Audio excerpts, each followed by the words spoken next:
Welcome or welcome back to Nuggets of Gold. Thank you so much for being a part of this with me today. In our last episode, we covered Galatians 2:20, and as you can see, this card has two nuggets on it, and so we are going to hit this second one today, Galatians 5:22 and 23. Let me explain the link between the two. Galatians 2:20 that we talked about last time had this line in it.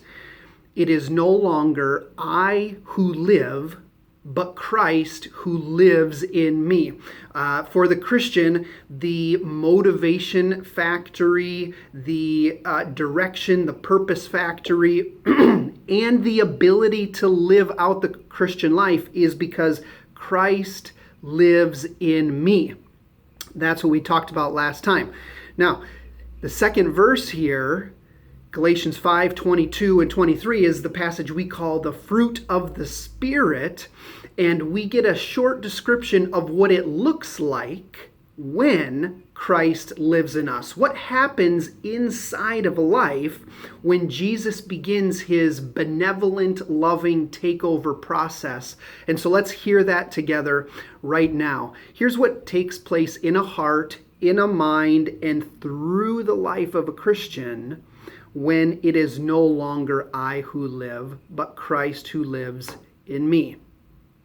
It says this: the fruit of the Spirit is love, joy, peace, patience, kindness, goodness, faithfulness, gentleness, and self-control.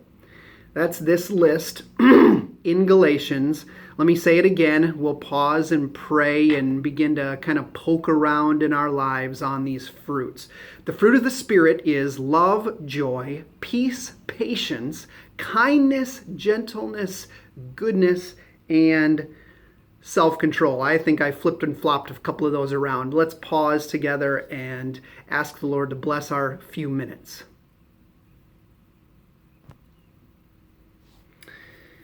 Now here is what I think the first idea that comes to my mind as a guy who grew up in church and a guy who grew up in Sunday school. The first thought that comes to my mind is we could ask the question, how are you doing at love? How are you doing at joy? How are you doing at peace? How are you doing at self-control? And shame on you if you're not getting these things perfect. Don't you love Jesus? Don't you care about being a Christian at all if you're not scoring an A+ on all these things? And that would lead to a lot of defeat. That would lead to a lot of frustration.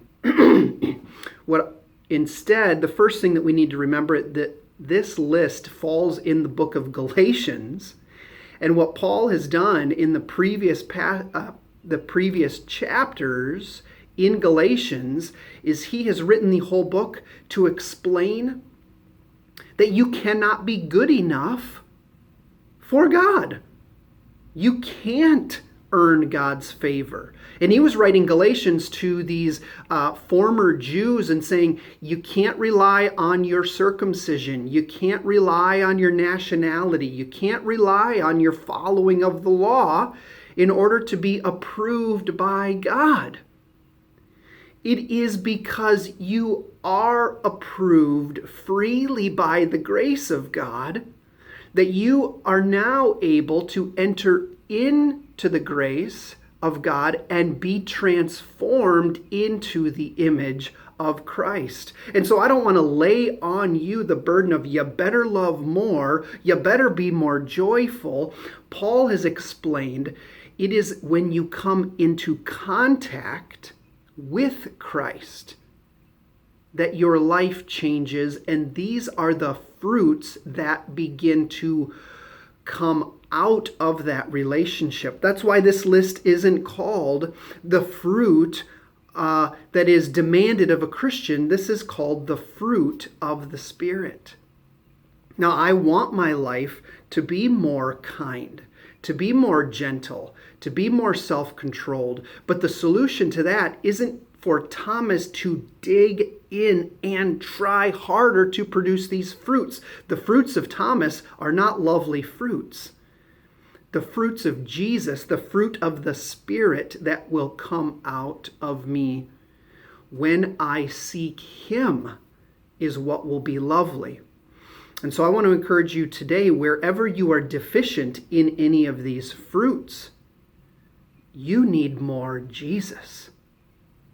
You don't need to push yourself harder to be good enough. You need to look to the one who is good enough. You need to sing to Him. You need to study into Him. You need to receive who He is. Or as some people have been saying the last few years, focus on being with God before you ever do for God.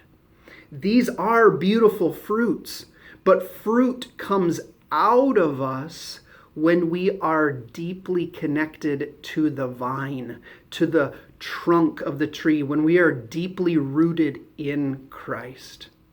And so I want to remind you that it's no longer you who needs to live, but seek the life of Christ today. Look to Him and let Him grow His life in you, and you will begin to look. You will begin to look like these fruits: love, joy, peace, patience, kindness, goodness, faithfulness, gentleness, and self-control. Grow in Him, and you will grow in these. We'll see you next time.